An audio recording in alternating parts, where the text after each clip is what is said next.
So I'm gonna try to do a little bit more like vlog kind of stuff since the Gerard Way thing went so well. Please bear with me on the audio, still not 100% sure how to do this. And yeah, usually I have a script, but I'm just gonna try to freehand all this. The end of summer feels like a bit of a lull sometimes, so I think for each year I'm gonna do a end of summer guitar summary.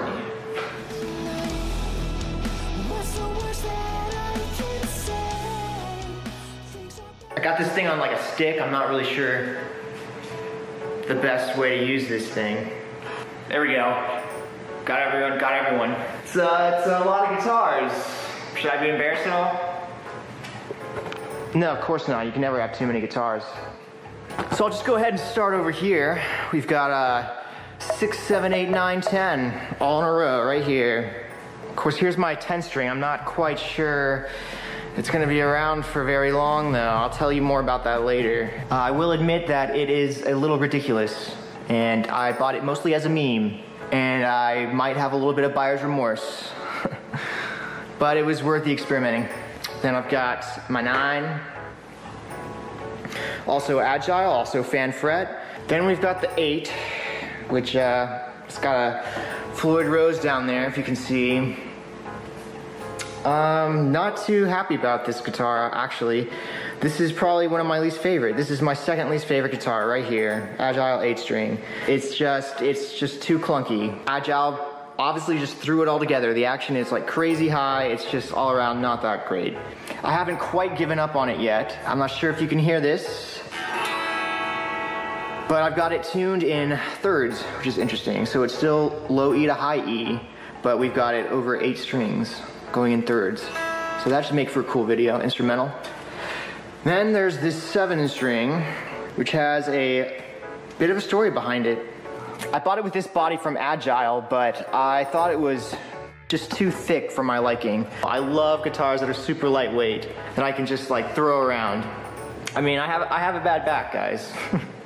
So the interesting story behind this guy is that the body is actually from a Squier Stratocaster, my first guitar. I dremeled it out to be wider to fit the 7 string neck, and then I tried to fit the pick guard, and I bought a new top loading bridge for 7 string, and I installed that. So that was a fun project. And then I got my Strat style 7 string that's also thin and light. Although I will say that the neck is still a little bit clunky to me. It's more of a D shape, whereas the other Squiers come with more of a C shape, you know, thinner, kind of cheaper C shape. But I kind of like thinner and cheaper. It just kind of makes sense to me. So yeah, I also just pulled out the single coil pickups just for the hell of it, because I don't really want to mess with single coils. I like humbuckers, you know. I do like the Strat style guitars, but you can see that these guys both have humbuckers. You can see I've got this super thick low string on it right now.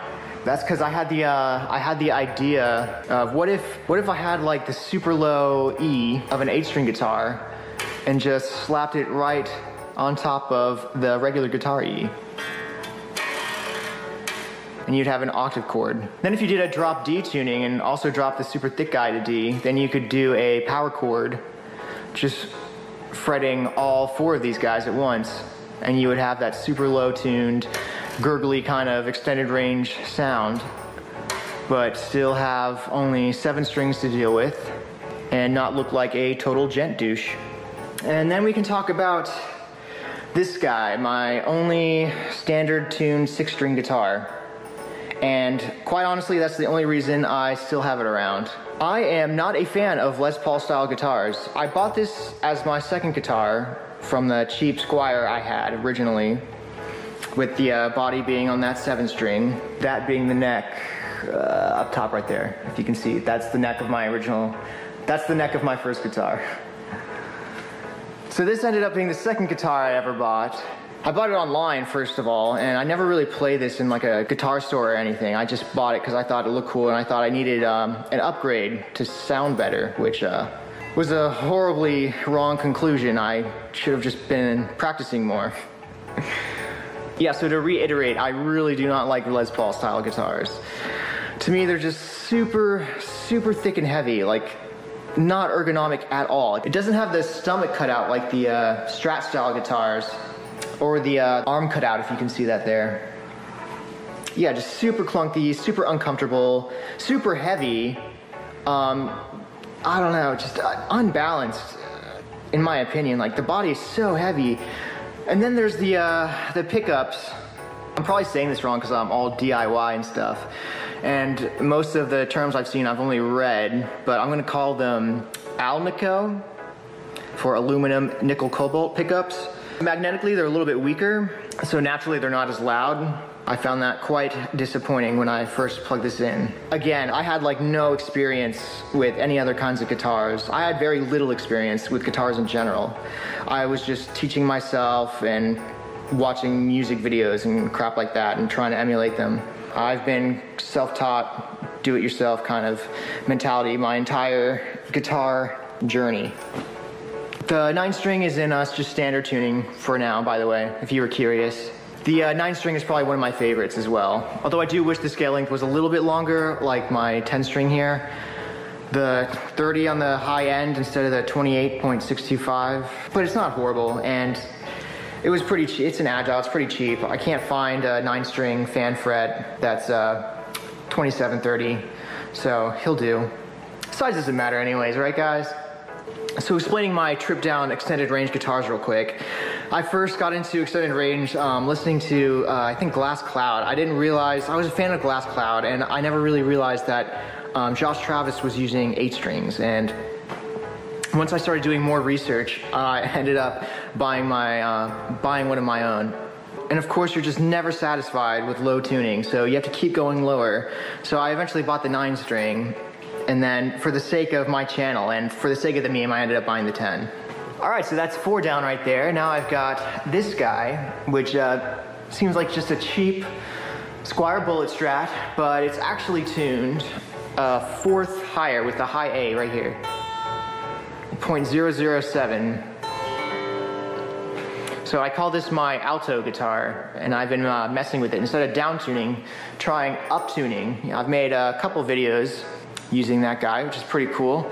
I'd have to say this is it's actually a lot of fun to mess with this guy. It sounds a lot like a violin is the best way to describe it, and it has a really nice sound, I think, going up. You know, and quite honestly, low tuning doesn't really make you heavy at all. You know, I'm not like the best singer in the world, and I always thought like, oh, well, if I can just sing lower, that would be better. So in my guitar journey, I've always been experimenting with lower kind of stuff, so my voice could fit above them without having to be super high, hit super high notes.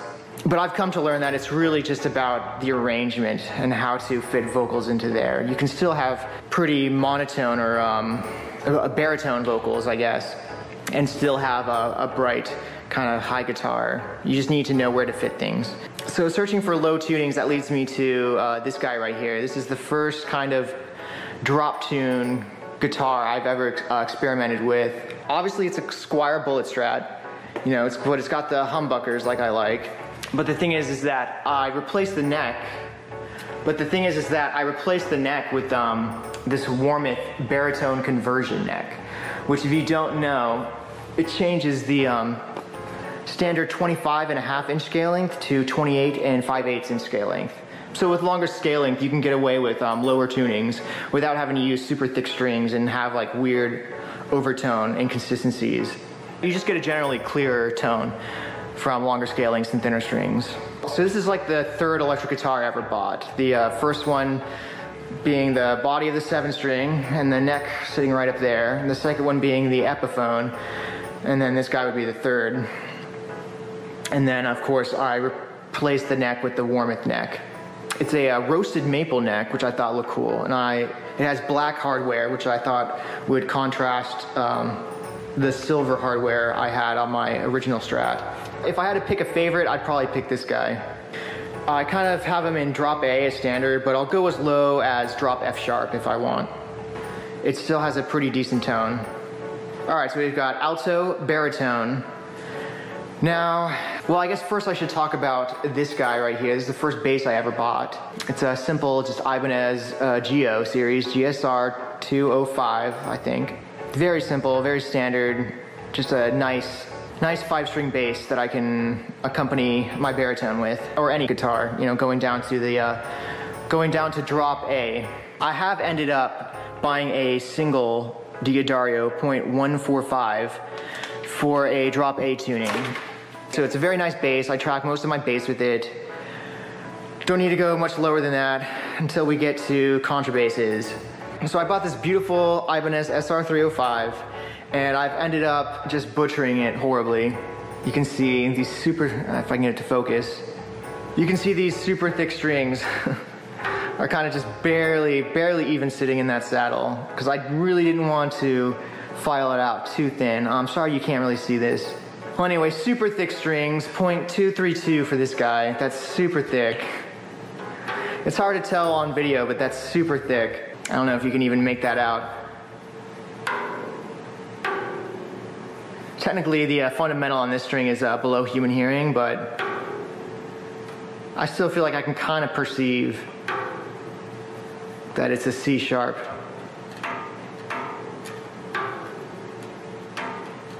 Anyway, yeah, so that guy was fun, but it's clearly a 34-inch scale length neck and just not suited for such a low tuning, which brings us to this guy. This is the newest guitar I've ever bought, newest bass guitar. It is a Bryce 37-inch scale length, and I was able to get away with slightly thinner strings on this guy. Of course, you probably know my videos from all the contrabass stuff. I'm really baffled that no one really posts video of contrabass kind of stuff.